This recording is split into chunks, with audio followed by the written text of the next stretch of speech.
Neon Abyss 2 is a sequel to the run-and-gun roguelike of the same name. It promises to be bigger and better than the last, and has just released an early access.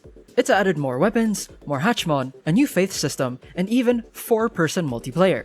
Is this enough to recapture the first one's audience, and maybe even gain new players? Well, let's find out.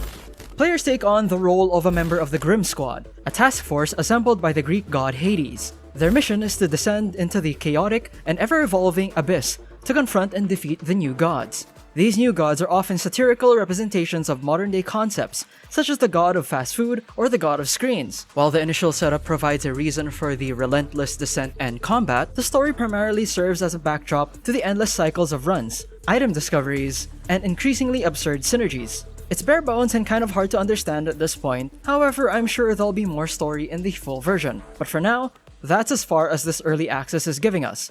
But I'm sure we're all here for the...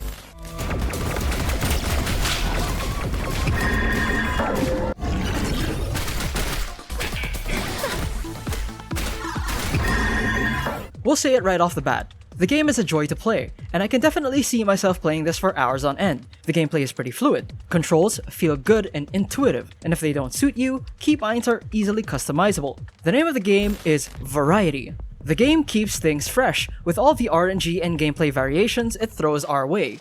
It gives us exactly what we want out of a roguelike. The Abyss maps change, bosses get different weapons each run, you get different weapons each run, unless you use Saya, which means you'll probably be using her katana most of the time. You get different artifacts and relics as rewards, and shop items will also vary. You're also given 6 different characters to play, with more on the way if these question mark boxes are any indication of what's to come. You're given Nick as your default character. You can unlock the other characters through completing challenges as you journey through the Abyss. Each character has specific abilities and leans towards a certain playstyle. Nick is all about the money as he drops extra coins when he's damaged. Elise is a Hatchmon-centered character, as her ability can revive surrounding unconscious Hatchmon. James, who kinda looks like somebody else, I can't really pinpoint who, is a weapons expert, and his ability is being able to carry 2 weapons and freely swapping between them during your runs. Progression is all about stacking your artifacts, gaining Hatchmon, and strengthening your weapons as you fight through the Abyss. Artifacts are items that give you perks. These perks range from something simple like a health upgrade, to more specific things like a chance to proc invincibility while airborne. You're given a big inventory space to store your artifacts, so you can probably guess that over time, stacking these various effects is going to get pretty wild. Hatchmon are little guys that follow behind you and help you on offense or give you support. You can get them by collecting eggs, and you hatch them as you defeat enemies. You can even evolve them through getting a specific combination of Hatchmon or by triggering specific events. Strengthening your weapons comes in the form of either vaporizing weapons you find, which gives you soul shards that level up your current weapon, or just replacing them with the stronger weapons that drop. Speaking of weapons, Neon Abyss 2 gives you even more variety compared to the previous entry. Swords, talismans, guns, staves, they're all unique and there's bound to be one that caters to your preference. Each weapon also has unique effects, like dealing more damage when you're holding more coins, firing more beams when you're holding more Hatchmon eggs, firing a stronger bullet at the nth round, etc.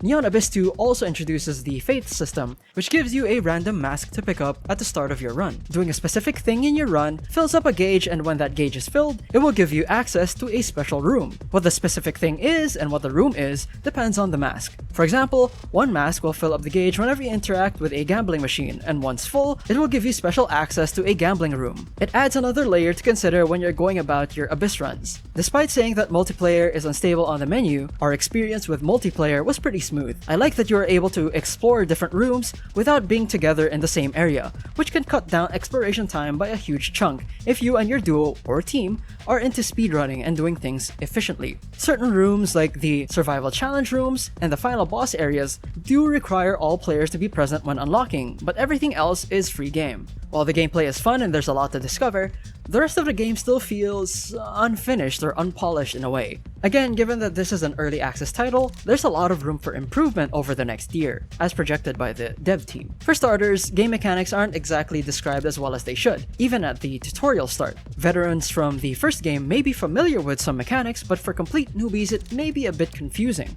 You might say that it's part of the roguelike experience, but even as I go, there's nothing confirming my understanding of this particular gameplay mechanic. Why are there differences between the artifacts, curios, and relics? I've never even seen a wonder item in my playthroughs. A little bit of an enigma for sure. The hub area also feels a little empty. It's fairly large and gives the impression that there's more to do, but I guess we'll see if they can improve on that with subsequent updates. Though we do appreciate the electrifying dance floor. The game fulfills its promise of being a neon abyss with its vibrant design all throughout, from the level design to character artwork. Its pixel art is a feast for the eyes. However, the screen does get really crowded later on and is sometimes hard to tell what's going on. You can also really tell that it's still early access because some item descriptions are still not translated and have some minor typos in them. But as of writing, they're still updating the game, so we believe the devs can get it polished in due time. The music is also a highlight of the game with its adrenaline-pumping electronic beats that will get you through run after run, still raring to go. Do we recommend you try out Neon Abyss 2? Oh yeah! For an early access game, the core gameplay of a roguelike is already in place. There's enough run-to-run variance that it keeps things fresh even after hours of gameplay. The character variety is also appreciated, allowing you to change things up and try different playstyles when things get stale. There are so many artifacts and weapons to mix and match that it gets a little overwhelming. It's a solid game, but not exactly innovative or crazily different from other roguelikes, but that's okay.